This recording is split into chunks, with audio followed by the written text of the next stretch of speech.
മൗലാന ഷെയ്ഖുൽ ഹൈരി തങ്ങൾ പറയാണ്, ഓസിക്കും ഓസി നഫ്സി ബി തഖ്വല്ലാഹി തബാറക തആല, ഞാൻ എന്നെയും നിങ്ങളെയും അള്ളാഹുവിനെ തഖ്വ ചെയ്യാൻ വേണ്ടി ഉപദേശിക്കുകയാണ്.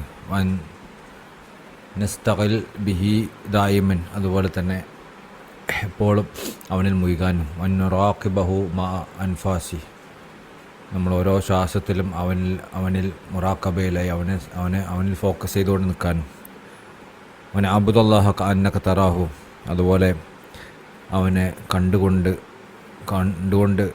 ആരാധിക്കുന്ന അവസ്ഥയിൽ ആരാധിക്കാനും, അല്ലാഹു ഹാദിറുൻ, അവൻ സന്നിഹിതനാണ്. കാല ഷെയ്ഖ് ഇബ്രാഹിം നിയാസ് റളിയല്ലാഹു തങ്ങൾ പറയാണ്, യാ അവലു യാ ആഖിറു വഹുവ ദാഹിറു, യാ അവലു അവലായവനെ, യാ ആഖിറു ആഖിറായവനെ, വഹുവ ദാഹിറു, അതുപോലെ ദാഹിറായവനെ, വയാ ബാത്തിനു, അതുപോലെ ബാത്തിനായവനെ, അന്നൂരിഹി കല്ല നാദിറു, നോക്കുന്നവന്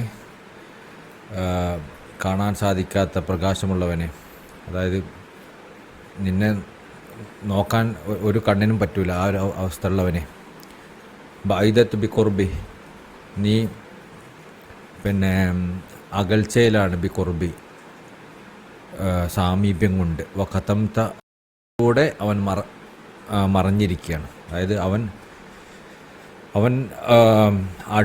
അടുക്കുന്നതിലൂടെയാണ് അവൻ അകൽച്ച പാലിച്ച് നിൽക്കുന്നത്. അവൻ ഏറ്റവും അടുത്തവനാണ്, അങ്ങനെയാണ് അവൻ അകന്നത്. അവൻ വെളിവായവനാണ്, അതിലൂടെയാണ് അവൻ മറിഞ്ഞു കിടക്കുന്നത്. ഫയാജമൻ, എന്തൊരു അത്ഭുതമാണ്, മൻ അവ്വൽ വഹു ആഖിറു, ആദ്യവും അവനാണ്, അവസാനം അവനാണെന്നുള്ളത് എന്തൊരു അത്ഭുതമാണ് എന്ന് പറയാണ്. ഫൽ അസ്മാഉ വൽ ഔസാഫു, അതുപോലെ തന്നെ അസ്മാകളും പേരുകളും, വൽ ഔസാഫു വിശേഷണങ്ങളും, വൽ ഖൗനു ജുംലത്തൻ, അതുപോലെ ഈ പ്രപഞ്ചം മുഴുവനും, ഹഖീഖത്തു ഐനി ജാത്തി, അവൻ്റെ ദാത്തിൻ്റെ സത്തയുടെ യാഥാർത്ഥ്യത്തിൽപ്പെട്ടതാണ്. അവൻ്റെ അസ്മാവും സിഫാത്തും ഈ പ്രപഞ്ചവും ഒക്കെ അവൻ്റെ ദാത്തിൻ്റെ സത്തയുടെ യാഥാർത്ഥ്യത്തിൽപ്പെട്ടാണ്. വല്ലാഹു